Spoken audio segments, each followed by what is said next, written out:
हमारे जितने भी माता एवं बहन जल ढारने के लिए आए हैं, कृपया लाइन में चले और धक्का धुकी नहीं करे। और हाँ, एक जरूरी सूचना, यहाँ पे लफुआ लोग का टोली आ चुका है। आप लोग सावधानी से रहे और बाबा का नारा लगाते चले।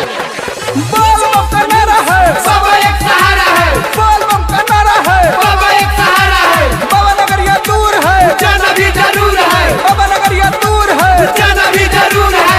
घर हमारे हवे जिला मोतिहारी, धारे बजल हम सबसे आगारी। एवं नहीं सुनाई दे रहा है, क्या बोल रहे हैं? घर हमारे हवे जिला मोतिहारी, धारे बजल हम सबसे आगारी।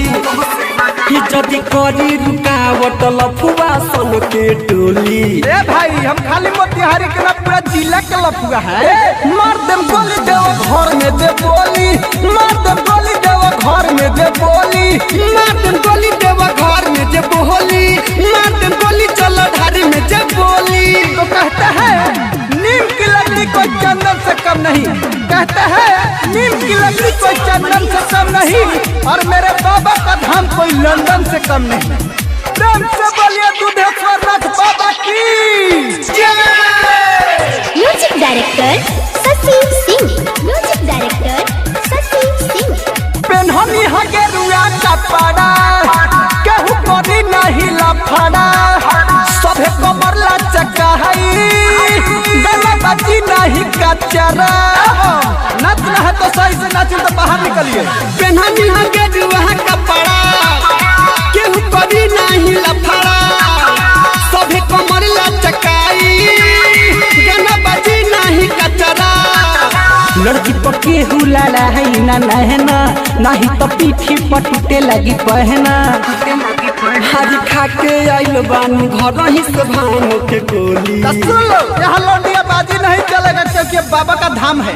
मार दम गोली देव घर में जे बोली, मार दम गोली जल ढारे में जे बोली, मार दम गोली देवा घर में जे बोली, मार दम गोली जल ढारे में जे बोली। हेलो हेलो, ऐसा वाला थोड़ा साउंड कम करो। एक आवश्यक सूचना, हमारा सिला न्यूज टीम की तरफ से सभी कंवरिया बम को हार्दिक हार्दिक अभिनंदन करती है और करती रहेगी। Recording by Sheela films, Motihari.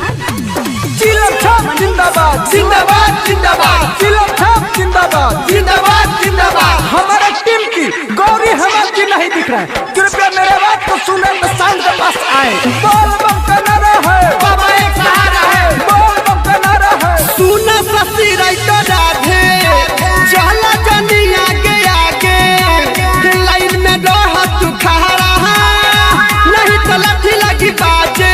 ऐसा सिंह नहीं मानिएगा, लाइन में चलिए, लाइन में। हाँ हाँ सुनो ससी राइतो राधे, चलो ना तू आगे आगे, लाइन में रह तू खड़ा, नहीं तो डंडा लगी बाजे।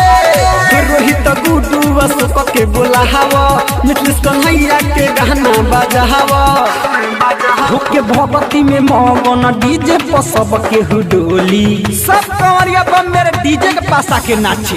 ए मार दम गोली देव घर में जे बोली, मार दम गोली देव घर में जे बोली, मार दम गोली चला ढारे में जे बोली, मार दम गोली देव घर में जे बोली। बोलबा। Sheela recording studio Motihari. Contact number 91 23 12 12 58।